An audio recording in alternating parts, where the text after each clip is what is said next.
A paz do Senhor Jesus, tudo bem com você? Seu coração está bem, está descansado no Senhor?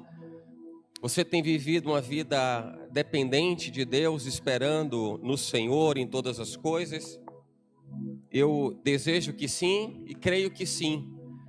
É um tempo que nós precisamos desfrutar e contemplar as obras das mãos de Deus. Então deixar Deus fazer, deixar Deus agir.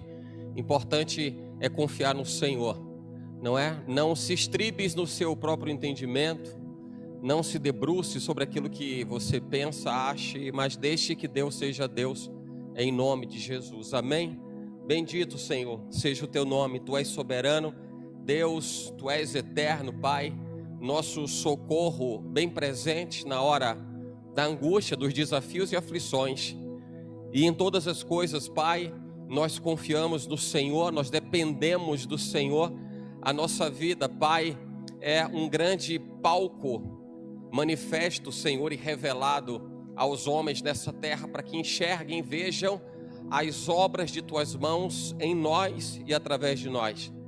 É assim, Senhor, que nos colocamos nessa hora em confiança completa, em dependência plena, porque nós reconhecemos, Pai, que o senhorio está, Deus, diante da Tua face.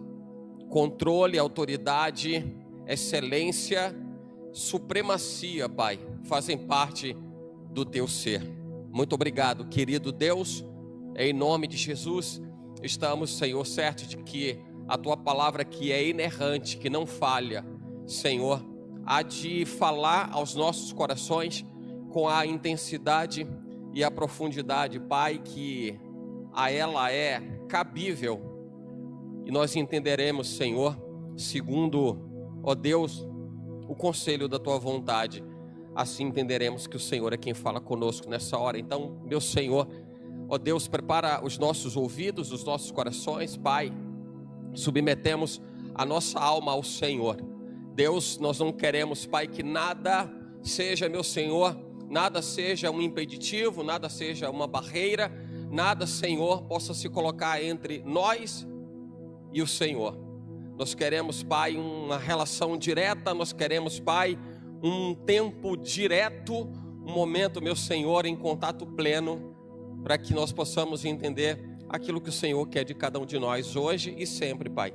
Assim seja, em nome de Jesus, mediante a mensagem que o Senhor traz às nossas vidas nessa hora, para a glória do Teu nome. Você pode dizer amém por isso? Amém? Louvado seja Deus. Você pode se assentar, pode tomar seu assento. Eu desejo fazer a leitura de duas passagens bíblicas e usá-las como fundamento para a mensagem dessa noite, mas para trazer um recado importante da parte de Deus para a sua vida. Então tem alguém que está perto de você, diga para essa pessoa, tem um recado importante de Deus para a sua vida. Fale para ela, mas não fale só porque eu estou pedindo para você dizer isso. E ainda que você não saiba qual é o conteúdo, qual é o teor da mensagem, você confia em Deus, sim ou não? Confia em Deus? Então você sabe que Deus tem algo de importante para o seu irmão. Tem algo de importante para o seu irmão. Mas eu desejo que você seja o instrumento de Deus para deliberar essa palavra na vida do seu irmão. Então diga para essa pessoa que está perto de você, diga, tem algo de Deus para você hoje. Diga, eu libero essa palavra sobre a sua vida. Diga, se antes mesmo de você ser ministrado, que o Espírito Santo prepare o seu coração, em nome de Jesus, amém? Os dois textos que eu quero compartilhar com os irmãos são João capítulo 17, versículo 18. Depois eu falo o outro, tá? Mas o outro já está em Atos dos Apóstolos. Se você quiser já reservar com aquele dedinho santo, né, que marca ali a Bíblia. Atos vai ser capítulo 20. Mas vamos lá. Primeiro, João 17, 18. É Jesus quem declara isso. Ele diz assim: assim como tu me enviaste ao mundo, também eu os enviei ao mundo. Eu vou repetir.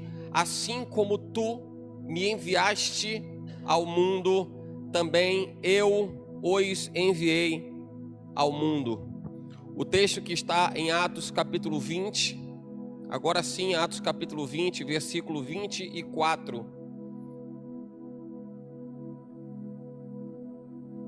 Pela boca do apóstolo Lucas, ele diz: mas em nada tenho a minha vida por preciosa, contanto que cumpra com alegria a minha carreira e o ministério que recebi do Senhor Jesus, para dar testemunho do Evangelho da graça de Deus. Amém? Eu não sei o que você pensa em relação a ministério, em relação a compromisso com Deus, em relação à sua vida. Existem momentos da vida que a gente precisa parar e observar que alguns paradigmas precisam ser quebrados. E eu me refiro àqueles paradigmas de uma vida que muitas vezes nos leva mais à religiosidade do que a um relacionamento de verdade com Deus. Esse é o paradigma principal que a igreja precisa aprender a quebrar continuamente, porque mesmo que ela não queira, se ela não se cuidar por alguma razão, ela pode incorrer num risco de fazer as coisas no seu dia a dia, nas suas tarefas ministeriais. Ela acaba fazendo isso por repetição e acaba sendo apenas um ato contínuo de fazer sempre as mesmas coisas. Ninguém gosta, você vai entender bem isso. Ninguém gosta de ver alguém fazendo as coisas apenas por repetição. Ninguém gosta de ouvir uma palavra, ainda que seja desejável e seja bom ouvir uma boa palavra de alguém, uma palavra amorosa, uma palavra de encorajamento, mas ninguém gosta de receber alguma coisa que seja apenas por repetição, apenas por uma obrigação. A obrigação muitas vezes nos coloca numa situação até detestável, especialmente quando eu me refiro aí às questões que estão relacionadas a Deus. Então eu falo de algo que é mais profundo, eu falo de algo que é mais intenso, eu estou falando de coração de fato, desfazer as coisas com o coração.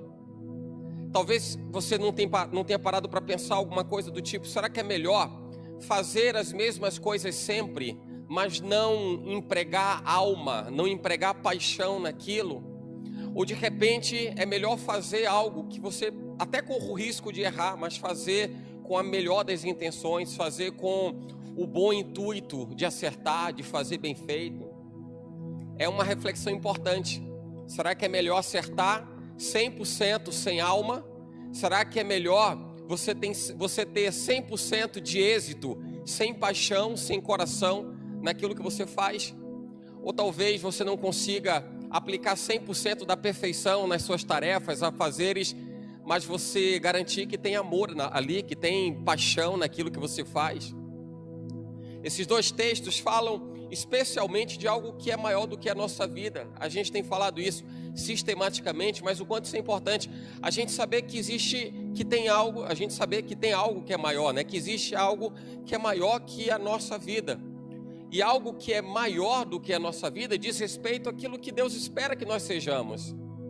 Talvez a vaidade não deixe muitas pessoas pensarem a respeito do que elas estão fazendo nessa terra, do que elas estão fazendo nessa vida. Talvez a vaidade segue tanto os olhos dessas pessoas, que as pessoas estão tão preocupadas naquilo que elas vão fazer, naquilo que elas vão conquistar, naquilo que elas vão empreender, e de repente não há nem espaço, não há tempo para pensar a respeito disso. Por que eu? Pergunta para quem está aí perto de você, diga assim: por que eu? Pergunta. Agora, se você puder responder, responde para essa pessoa. Responde. Vamos fazer de novo? Então pergunta por que eu, espera para ver se tem resposta. Vai, pergunta por que eu? Por quê? Sabe o que é que eu percebo daqui? Que as pessoas não têm uma resposta pronta. Por quê? Porque nós não sabemos. A Bíblia fala que os pensamentos do Senhor são mais altos do que os nossos pensamentos. Talvez a gente tenha uma frase pronta a ponto de dizer assim: não, é porque Deus te escolheu. Tudo bem, é meio clichê, é meio trivialzão, né? Claro, Deus te escolheu. Mas quando a gente para uma reflexão sincera, verdadeira, e a gente olha para dentro para dizer: mas por que eu? Bom, eu posso chegar à conclusão do porquê eu, quando eu me refiro a esses dois textos. Porque naquilo que nós lemos em João, Jesus está dizendo ao Pai dizendo assim: olha, eu fui enviado, Pai, o Senhor me enviou a esse mundo e agora eu vou enviar eles. O Senhor me enviou ao mundo, agora eu vou enviar eles. Eu começo a entender que tem algo da parte de Deus que vai além da sua existência, porque isso já pré-existe mesmo antes de você nascer. Deus está levantando, movimentando pessoas para que possam realizar e cumprir alguma coisa que um dia o coração dele desejou, e ele começou essa obra manifesta por Jesus Cristo. Não que ele não tivesse feito algo antes de Jesus, mas a nova aliança propõe uma história nova, um momento diferente, um tempo diferente com a humanidade. E depois de Jesus ele começa a dar corpo, dar vazão a esse propósito, e ele elenca pessoas para fazerem isso. É bom quando a gente é escolhido para participar de alguma coisa que a gente sabe que é algo bom. É bom ser escolhido para participar de um projeto no trabalho, um projeto na faculdade, na escola. É bom quando a gente é escolhido, selecionado. Olha que quando se fala de seleção, o coração do homem já fica até um pouquinho, robusto por conta disso. Selecionado.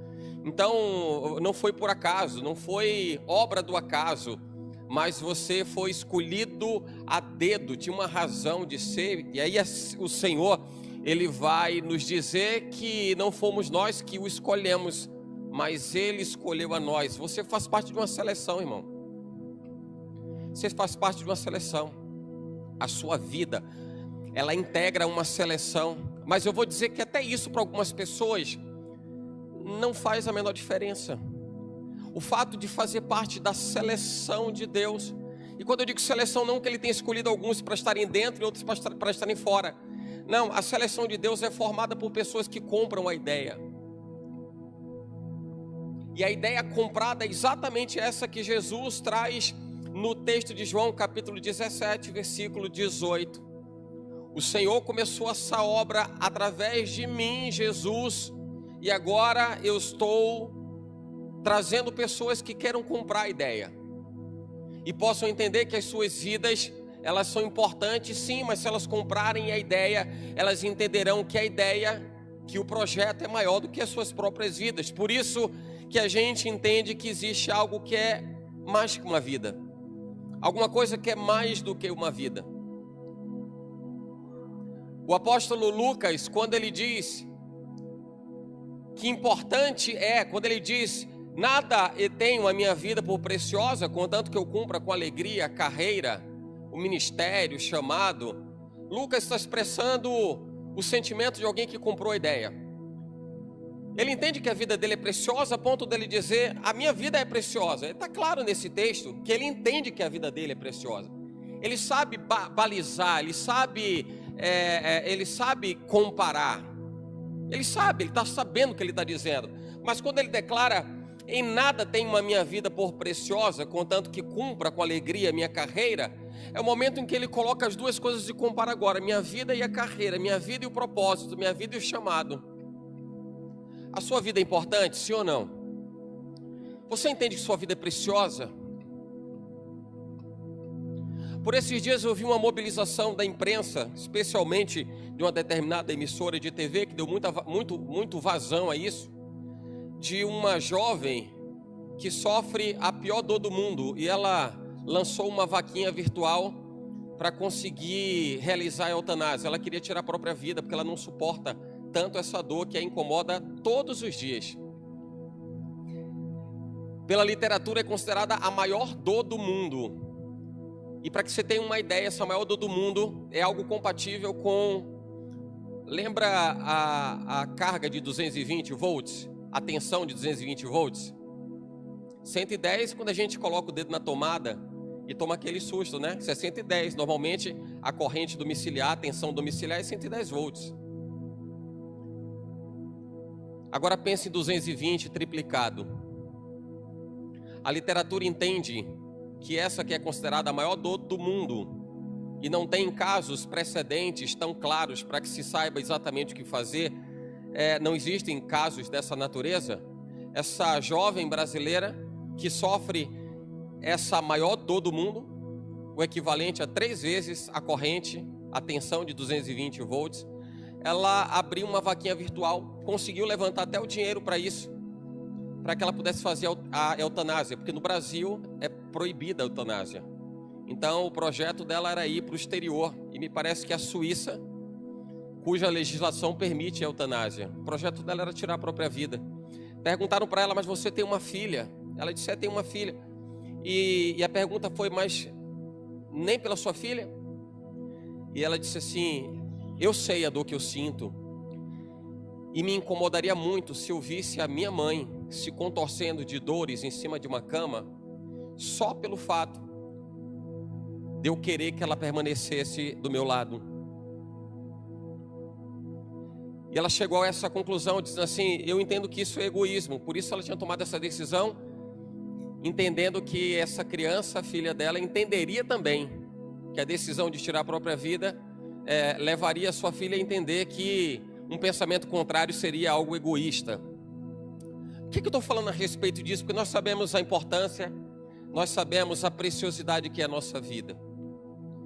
Eu sei que dentro dessa mobilização toda, parece que alguns médicos, alguns especialistas, alguns cientistas da área estão se enveredando por alavancar uma força-tarefa aí de acompanhamento dessa jovem, vão tentar minimizar. Os médicos não prometem curá-la, mas esperam que pelo menos entre 50% ou 60% da dor seja diminuída.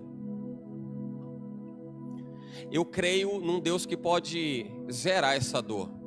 Eu creio num Deus que pode tirar completamente a dor dela. Eu não estou descredenciando a medicina, nem entendendo que a medicina não pode fazer.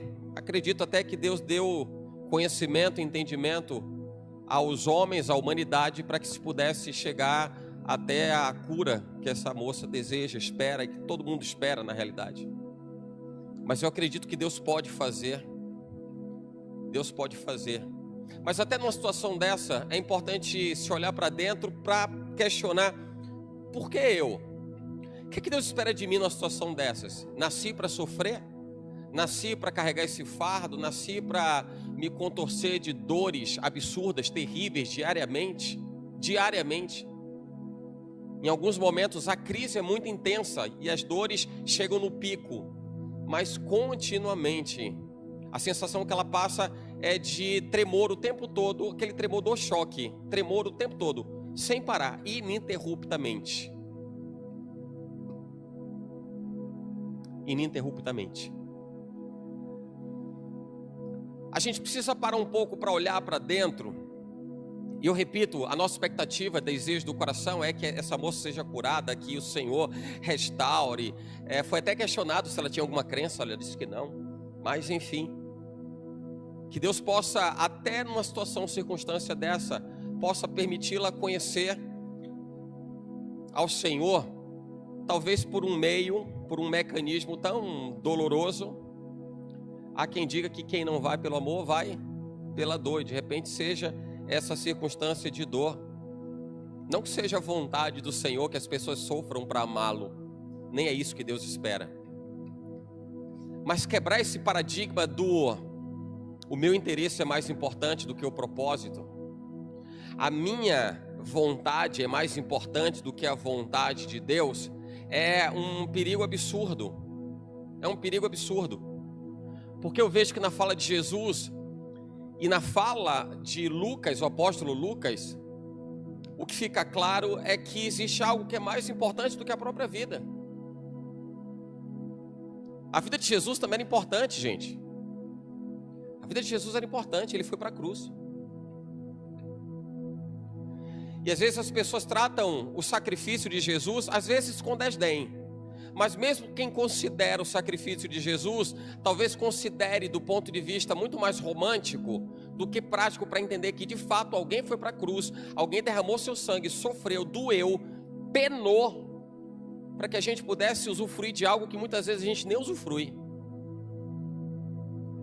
Muito mal comparando, aprendia muito isso na infância, meus pais me ensinaram muito a respeito disso, e digo que tive uma educação exemplar para entender o valor das coisas. Quando eles me diziam, você só vai dar valor quando você suar para ter. Porque às vezes eles faziam as coisas, se esforçavam, trabalhavam, mas se desfazer de alguma coisa, não ter cuidado com alguma coisa, que é muito comum na nossa faixa etária infantil ou infanto-juvenil, a ponto da gente ouvir isso e talvez em algum momento guardar com uma certa hostilidade, uma certa dor no coração, como se tivesse sido afrontado, mas ao longo do tempo você vai percebendo que é exatamente dessa forma.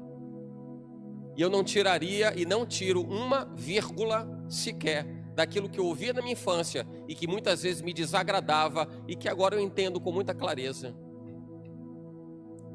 A gente precisa entender o valor das coisas. A gente precisa compreender o valor das coisas.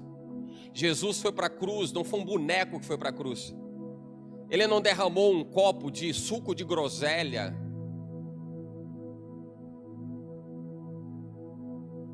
Ele não fez uma depilação. Não, a pele dele foi rasgada. Os tecidos dele, tecidos de cobertura, pele, tecidos musculares rasgados.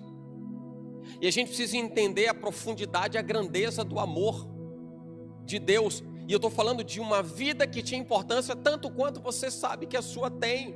Mas Jesus não abdicou da missão, porque nem sabendo a dor que ele passaria, nem isso parou a sua missão. Nem isso parou a sua missão. E tem gente que para por qualquer bobagem na vida. Vamos combinar? Tem gente que para por qualquer coisa, qualquer bobagem na vida. Mas o que eu percebo é que nesse texto Jesus está validando algo. Ele está dizendo assim: olha, eu fui trazido para cumprir uma missão, e agora eu estou trazendo outras pessoas para que também elas andem comigo nessa missão. Assim como tu me enviaste ao mundo, também eu os enviei ao mundo. Então Jesus está convalidando um projeto. Ele está dizendo: eu fiz o que eu tinha que fazer, eu fiz. Agora eu trago pessoas que possam comprar a ideia e saberem que o que eu fiz não foi em vão. Eu quero levar você a refletir a respeito da importância da sua vida, a ponto de Lucas dizer que a vida dele é preciosa, mas ele não considera a vida dele tão preciosa quando ele leva para o comparativo com a sua missão, com o seu ministério, com a sua carreira na fé.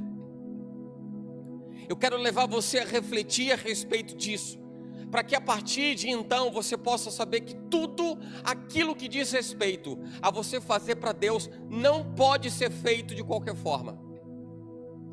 Isso não é religiosidade, isso é primor, isso é primazia, isso é reverência, isso é atenção, isso é cuidado, isso é zelo. Mas você vai encontrar muita gente que vai dizer religiosidade, seu pastor é religioso, porque Deus é Pai, e Deus entende, e Deus sabe todas as coisas. E se tem uma frase linda que pode ser usada como um tiro no pé que as pessoas dão, é essa: porque Deus sabe de todas as coisas. Deus sabe tanto de todas as coisas, e sabe de tudo, que Ele conhece aquilo que o homem não conhece, que é o coração. Sequer você conhece o seu coração, porque o coração do homem é enganoso. Porque o coração do homem é enganoso. Mas o que eu percebo de tudo isso é que o projeto de Deus é que nós nos juntemos a Ele. A gente precisa se juntar a Ele. Quando a gente enxerga o juntar-se a Deus, a gente está falando de algo que vai além da nossa própria vontade, dos nossos próprios desejos, anseios. Isso tem uma coisa que a gente sabe fazer como ninguém: é organizar as coisas para que atendam às nossas vontades. Tudo. Até mesmo quando você não está capitaneando as ações para aquilo. Então imagina que de repente tem uma atividade, pensa só, de repente tem uma atividade na igreja. Muitas pessoas pensam assim: tem uma atividade na igreja, eu não tenho domínio sobre isso, porque vai estar num horário que não fui eu que defini, vai ser feita uma atividade que não fui eu que defini. Tem lá uma forma lá de trabalho, não fui eu que defini, mas estou indo lá para ajudar. Mas já que eu vou para ajudar, eu vou na hora que eu quero, eu vou também sair na hora que eu quero.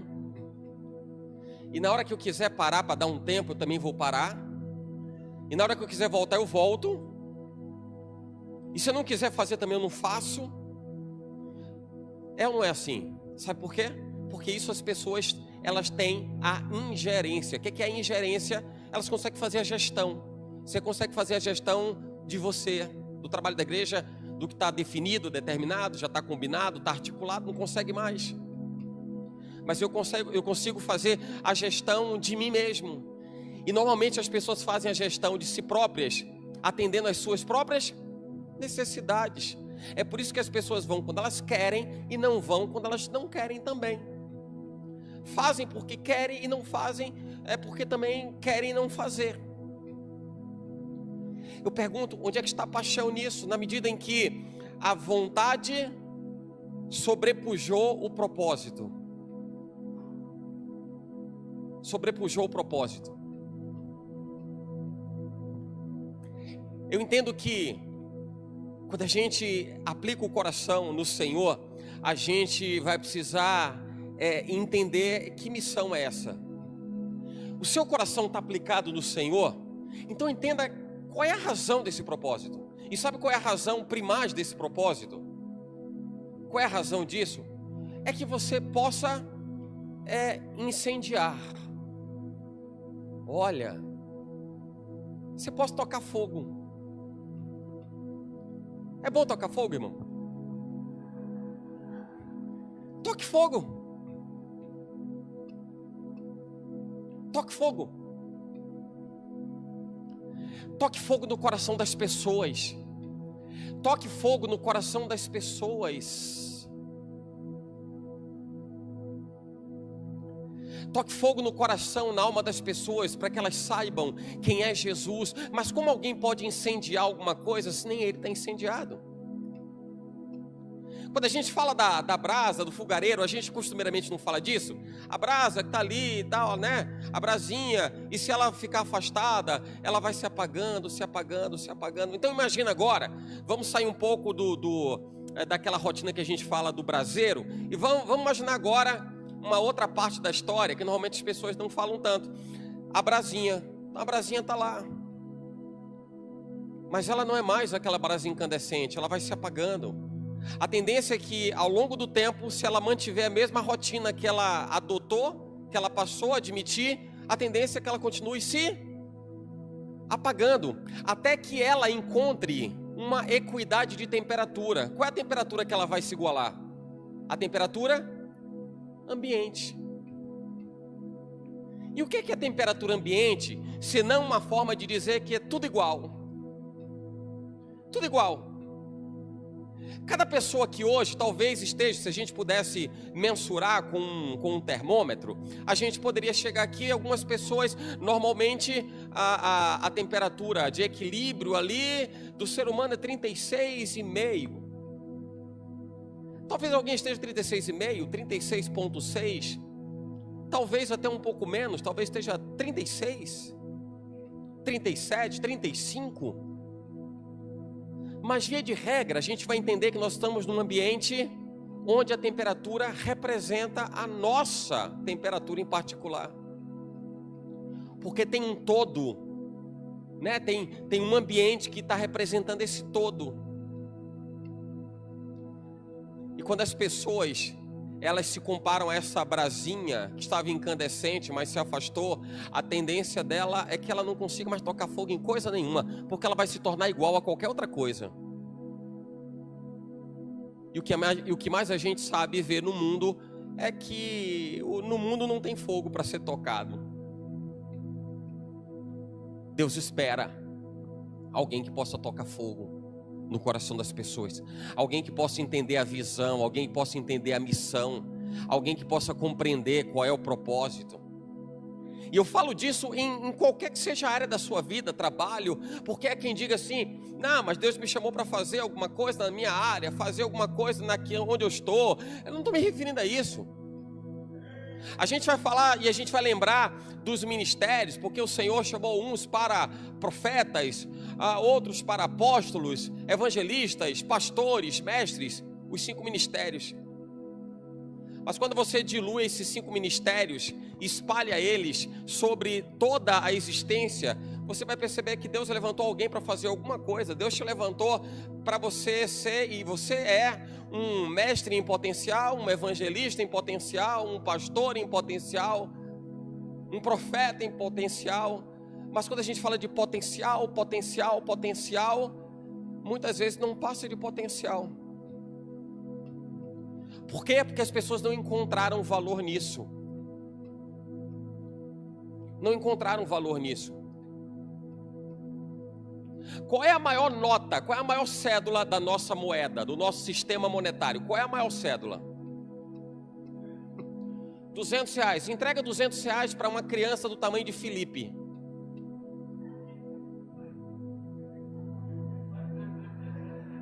Para Felipe.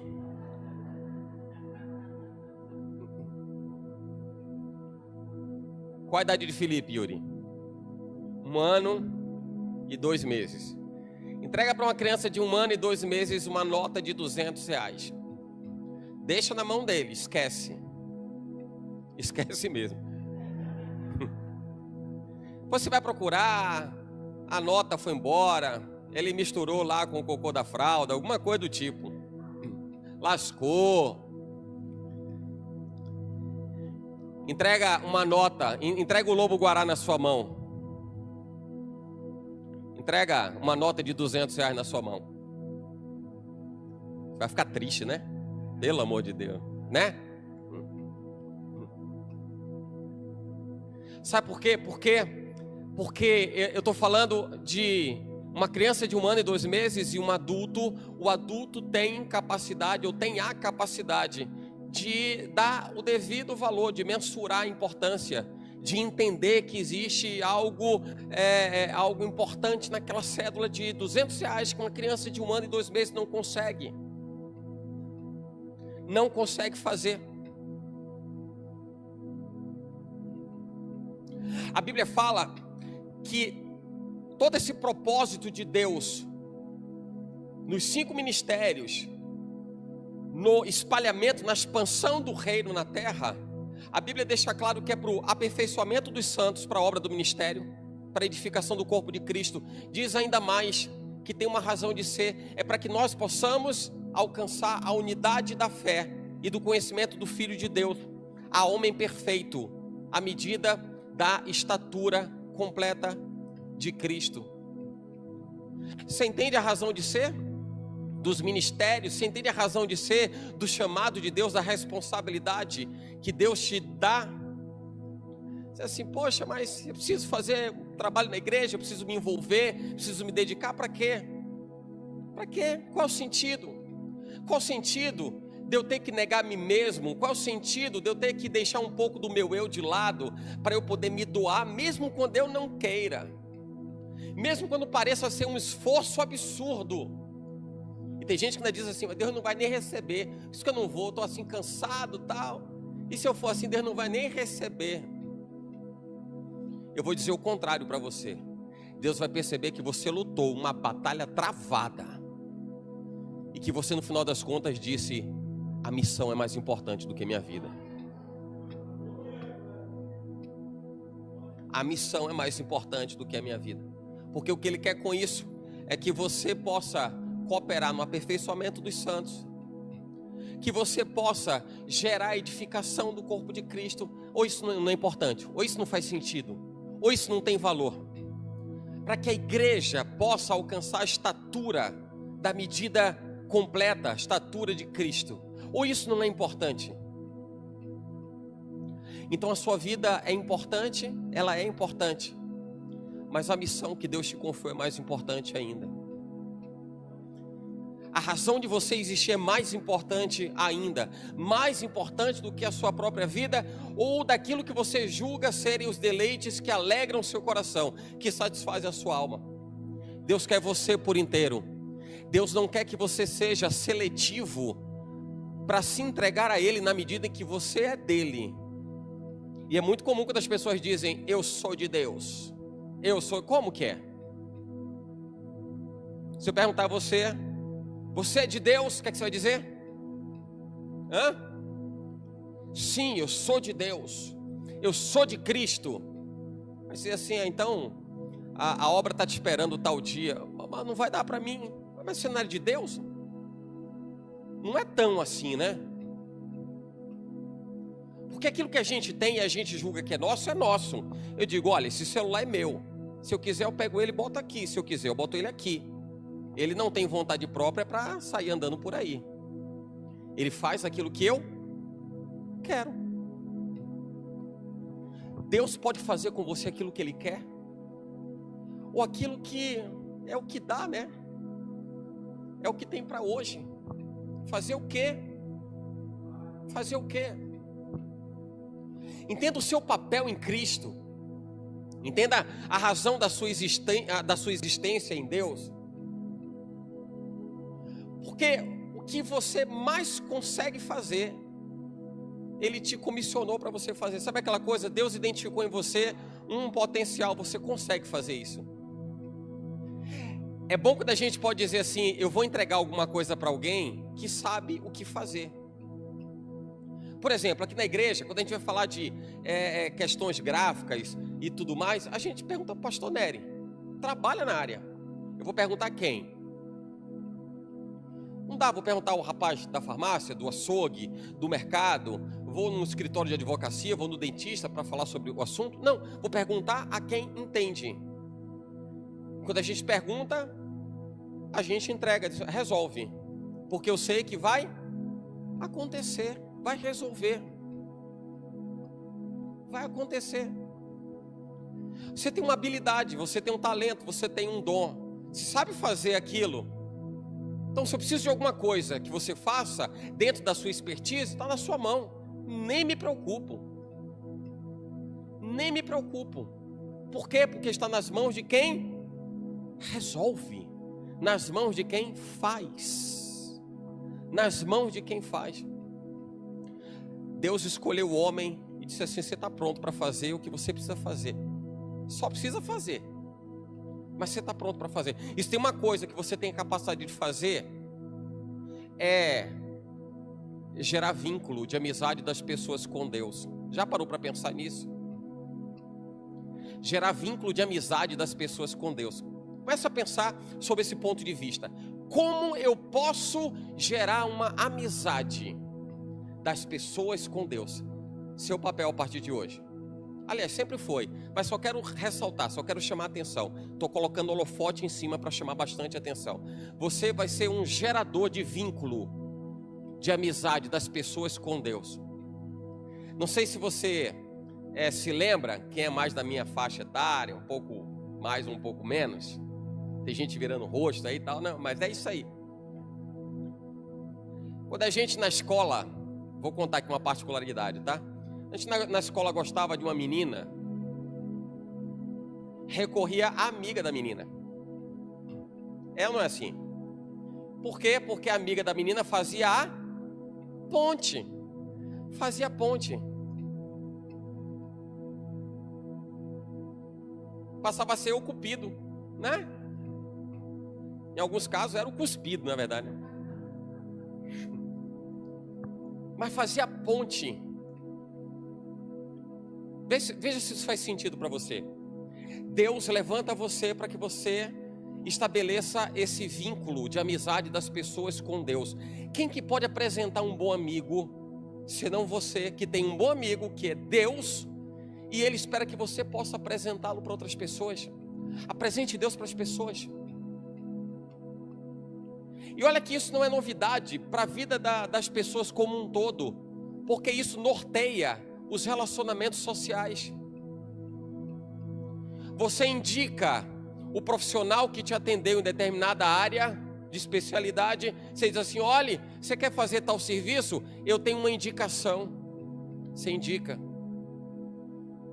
Tem um almoço, um jantar de negócios. Olha, eu quero te apresentar a fulano de tal. Quando é alguma seleção para algum trabalho, algum emprego, muitas vezes você procura alguém que você conhece. Por quê? Porque vai facilitar. Você tem alguém que possa indicar e possa dizer, eu conheço. As relações sociais, elas são subsidiadas por uma rotina de apresentações. Deus levantou você para que você apresente Ele às pessoas. Agora uma pergunta que você não precisa responder agora. Para quantas pessoas você apresentou Jesus hoje? Só hoje. Só hoje. Talvez não tenha dado tempo, porque tinha tanta coisa para fazer, tantos trabalhos a serem feitos. Mas a Bíblia, ela chama atenção para uma coisa que diz respeito ao interesse. O que na realidade interessar o seu coração, você vai fazer. Aquilo que provocar paixão no seu coração, você vai fazer. A Torre de Babel foi um empreendimento dos homens para que eles pudessem juntos, eles pudessem realizar um projeto de chegar ao céu. Estavam prontos para isso. Aí o Senhor diz assim: eia, desçamos e confundamos a língua dos homens, porque a partir de agora tudo que eles desejarem fazer, eles farão, porque nada lhes será impeditivo. Existia paixão no coração, vontade de fazer. O que as pessoas não fazem para Deus? Porque está faltando paixão.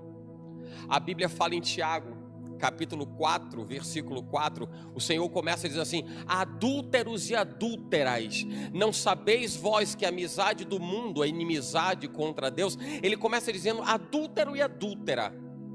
Adultério, nós bem sabemos que diz respeito a uma traição no que diz, no que tange a relação entre homem e mulher. Adúltero, o Senhor usa essa palavra para dizer adúltero, para quem não dá valor às coisas de Deus, para quem se apaixona pelas coisas do mundo. Ele está dizendo: você está se enveredando pela coisa errada, você está se apaixonando pelo amante, as coisas do mundo. Adúltero, adúltera, você está deixando o que é importante de lado para se deixar seduzir pelo que não é importante, e vai ser apenas algo passageiro, algo efêmero, que um dia vai acabar, e você vai se dar conta de que você perdeu tempo fazendo o que não devia, quando o seu coração deveria estar aplicado em fidelidade a mim, Deus. E ele se refere exatamente à questão da amizade. Quando ele chama de adúltero e adúltera, ele diz: é a amizade. Tem muita gente que está amigo do mundo, e qualquer pessoa que se constitui amiga do mundo torna-se inimiga de Deus. Para que eu possa levar as pessoas a serem amigas de Deus, eu vou precisar apresentar Deus para elas. Porque muita gente sequer sabe que é inimiga de Deus. Muita gente sequer sabe que é inimiga de Deus. Porque todo mundo aí fora diz: sou filho de Deus. Todo mundo aí fora diz: glória a Deus. Tem muita gente. Virou até uma palavra do dicionário popular. Glória a Deus, aleluia, em nome de Jesus. E o relacionamento de verdade? E o relacionamento, mas sabe qual é o problema? O problema é que esse grande conflito diz respeito àquilo para o qual nosso coração está inclinado. E o coração do homem está inclinado para que ele possa ser suprido daquilo que ele quer. É a vaidade do coração do homem. Por isso que o próprio capítulo 4 de Tiago, que eu falei do 4:4, se você olhar do primeiro versículo, está escrito assim: de onde vêm as guerras e pelejas entre vós? Porventura não vem disto a saber dos vossos deleites? O que Tiago está dizendo o problema de tudo isso, as pessoas estão se tornando inimigas de Deus e amigas do mundo, é por causa dos deleites, é porque as pessoas estão mais interessadas em satisfazer as suas próprias vontades, esqueceram a razão de ser do relacionamento, e por isso elas guerreiam nessa trincheira cruel, hostil, terrível, nesse combate permanente. A receita é simples: aplica o seu coração em Deus. Deixa de olhar para as coisas desse mundo, que só trazem aflição de espírito e que são somente vaidade. Se aplica em fazer a vontade de Deus. Nós estamos falando de algo que é maior do que a sua própria vida. E se você encontrar a razão de ser da sua vida, você vai encaixar perfeitamente naquilo que Deus constituiu para você viver e ser. Você vai ver que a sua vida não vai ser de sofrimento, como muitas pessoas acabam vivendo. Uma vida de sofrimento, porque estão em desencaixe com aquilo que Deus as fez para ser. É você querer pegar uma peça de um quebra-cabeças e querer encaixar no lugar que não é o dela. Você vai empurrar, você vai forçar, vai virar para um lado, vai virar para o outro. Sabe o que acontece com a peça que ela não encaixa, porque ela está fora do lugar dela? O que vai acontecer? É que você vai empurrar, a peça vai virar, a peça vai amassar, você vai virar para um lado, ela vai entortar, está doendo na peça. E ela não vai conseguir se encaixar naquilo, porque ela não nasceu para ocupar aquele espaço. Existe um espaço que Deus fez para que você ocupasse, e talvez esse espaço esteja vazio. Talvez esse espaço esteja vazio. Questão simples, questão de identidade. Os problemas gerados por questões de identidade. Quem é você em Deus? Quem é você? O que Deus espera de você? O que Deus quer de você? João 5,19, Jesus respondeu, disse-lhes, na verdade vos digo que o Filho por si mesmo não pode fazer coisa alguma, se o não vir fazer o Pai, porque tudo quanto Ele faz, o Filho o faz igualmente. Jesus está dizendo, você precisa olhar para o Pai para fazer igual a Ele. O problema de identidade das pessoas é porque as pessoas querem fazer o que elas acham, mas não olham para o Pai. Olha para o Pai. O filho não pode fazer alguma coisa se ele não vir o pai fazer, para que ele possa repetir, para que ele possa replicar. Tem muita gente querendo se parecer com um monte de gente, um monte de celebridade. A pessoa só não quer se parecer com Jesus. Quer se parecer com um monte de artista famoso, um monte de atleta famoso. Quer ficar parecido. O mesmo jeito, os mesmos trejeitos, a forma de andar, a forma de falar. Tem gente que imita, que parece um clone. Imagina se essas pessoas pudessem imitar Jesus, literalmente. Deixa eu imitar, se é para imitar alguém, deixa eu ver se eu imito a Jesus. Se é para ser imitador de alguém, me permita ser imitador de Cristo. Deixa eu ser imitador de Cristo, porque aí eu vou estar cumprindo a minha missão. O propósito de Deus é esse. Que eu possa imitar Jesus. E na medida que eu imito a Cristo, que eu sou imitador de Cristo, eu estou entendendo que eu tenho uma missão, eu tenho uma responsabilidade. E esse é um problema que muitas vezes persegue as pessoas. Elas não admitem a missão. Quantas vezes você é ministrado a respeito da missão? Deus lhe confiou uma missão. Quantas vezes você já ouviu isso? Já ouviu ou não, irmão? Vou fazer uma enquete aqui. Quantas pessoas já ouviram isso pelo menos 10 vezes? Deus tem uma obra na sua vida. Deus tem um propósito na sua vida. Quantas pessoas já ouviram isso mais de 1000 vezes? Pode levantar a mão, irmão. Você já ouviu mais de 1000 que nem se lembra. Talvez tenha gente que nem consiga mais lembrar de tantas vezes que já ouviu a respeito, porque nunca deu valor ao fato de que Deus, por várias vezes, já mostrou, tem um propósito na sua vida. Tipo, recebe isso, irmão. Receba. Porque Deus estabeleceu uma missão, uma obra na sua vida. E não é só por Mateus 28, 19 e 20. Portanto, ide e fazei discípulos em todas as nações, batizando em nome do Pai, do Filho, ensinando-as a guardar tudo o que eu vos tenho mandado. Essa é uma leitura muito clara daquilo que Deus colocou sobre nós, para que nós pudéssemos cumprir o nosso papel, cumprir a nossa missão, a nossa responsabilidade. É para que você saiba que toda a costura da palavra de Deus, ela sela esse ponto. Ó, o pessoal da costura sabe muito mais do que eu. Mas tem determinado momento da costura que você precisa firmar aquele ponto, né? Senão ele folga de novo. Aí você vai e faz lá, o negócio continua costurando. Tem um momento que você vai, trava outro ponto. Você está travando. A costura da palavra de Deus faz com que, invariavelmente, esses pontos que não folgam, digam respeito ao projeto de Deus na vida do homem, que Deus quer para a vida do homem. Deus quer te abençoar, Deus quer te honrar, Deus quer fazer de você mais do que vencedor, aleluia, glória a Deus, mas Ele vai, e diz assim, mas você é meu. Usufrua das coisas dessa vida, produza, cresça, se desenvolva, mas não se torne amigo do mundo, para que você não se torne inimigo de Deus.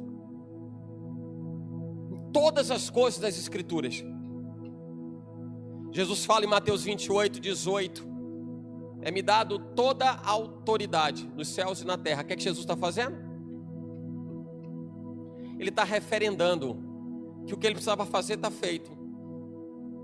Poder no céu, poder na terra. E ele está dizendo, agora vá você e faça. O que você precisava que eu fizesse está feito. Eu tenho autoridade no céu e na terra, agora faça.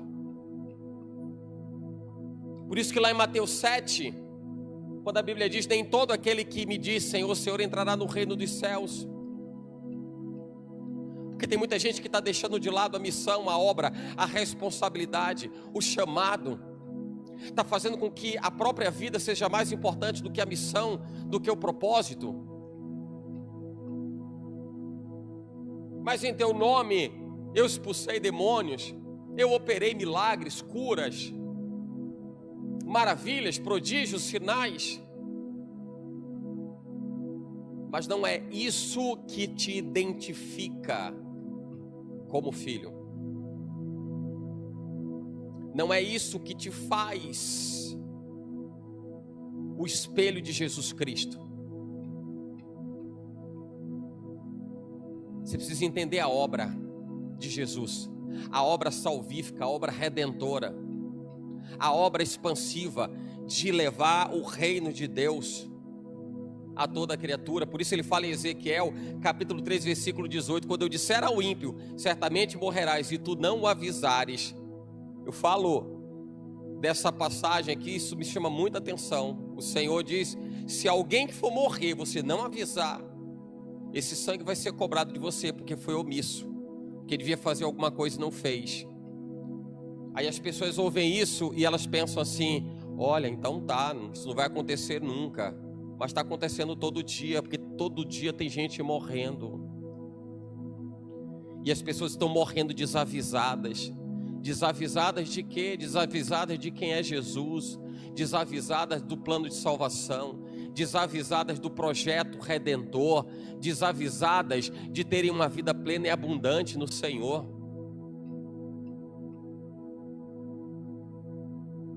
Tem uma missão sobre a sua vida.